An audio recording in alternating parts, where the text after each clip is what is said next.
What is going on, guys? Kale Myrick with the easiestbusiness.com. Just wanted to bring you a new video today. Haven't talked to you guys in a while, so I had a topic I wanted to discuss. It's Davis-Bacon wages, as you can see on the screen. You can go to sam.gov and follow along with this video if you want to. But basically, what the Davis-Bacon wages are, this is a term that you're going to hear if you're doing any government work or any government job that's over $2,000, and that's a federal government job. So if the federal government funds the job and it's over $2,000, these Davis-Bacon wages will apply unless there's some caveat that I don't know about. Every single one will apply. This includes military bases, anything the federal government has their hand in, federal government buildings and such, and these will significantly change how you bid government contracts when it comes to any type of construction, really, not just painting. So if you're a contractor of any type, you're wanting to get into government work, you need to watch this video, whether you be a painting contractor or not. So basically, I want to say this was signed into law in 1931. The last names of the senators who wrote the bill were Davis and Bacon. I don't remember their first names, not super important. So, and I don't even remember who the president was. I need to brush up on my U.S. history, right?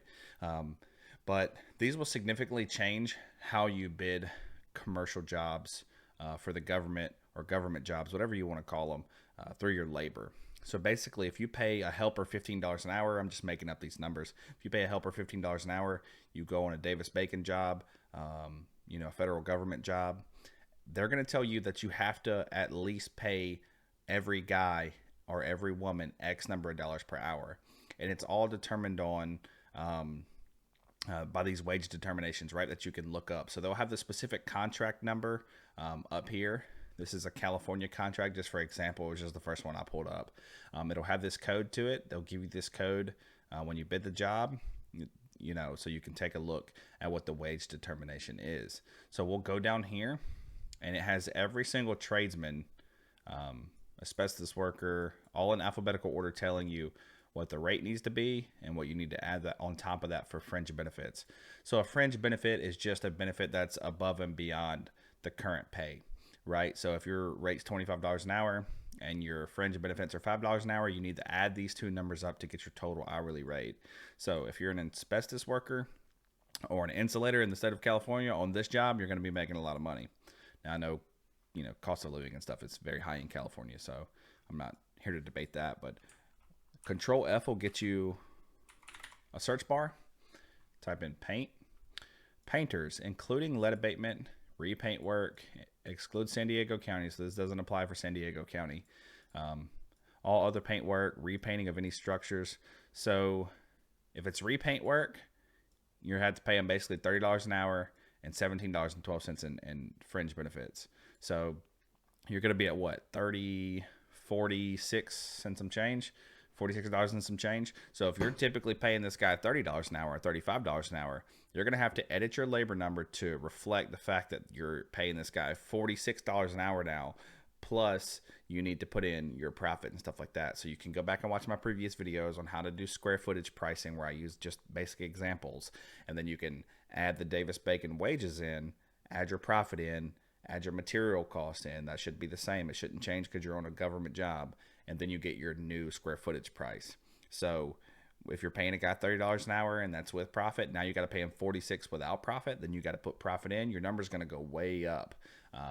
And then you also have to have different types of insurances and stuff, which I'm not going to get into, when it comes to the government work, the government facility work, and the federally funded projects. So I've never not seen a Davis-Bacon wage job that was not what we call certified payroll.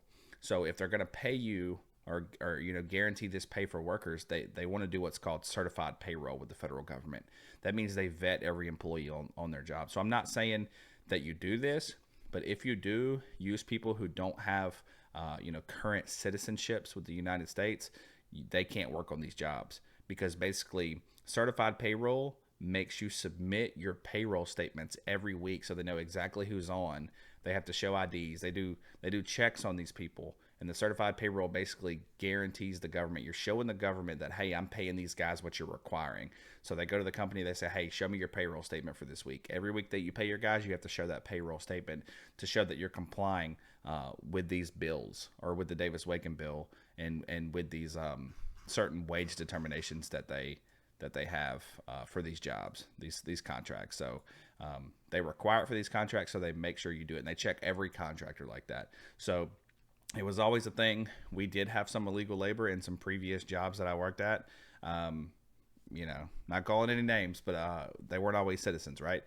And we could never put those people on the job sites. So, if you're also doing some of that, those people have to work and make money and provide for their families too, right? But if you're doing that, just know that on these certified payroll jobs, you're not going to be able to. They check IDs, they look into these people, and they make sure they know who's on the job site and who's on the military base. But make sure you're checking your hourly rate, what they're requiring for all federal projects. Make sure you're adding your fringe benefits in too, or you're going to bid a job, you're going to be way under. They're going to hold you to that contract, and you're going to be in deep water if you don't pay attention to the money that you have to pay your guys. Make sure to add profit back in. This number does not include any of your profit. They don't care what you make for profit. Just make sure you're doing your numbers right. I don't want to see you get burned. If you have any questions, feel free to reach out to me in the comments below. Reach out to me on my website, theeasiestbusiness.com. And yeah, hope to see you guys later.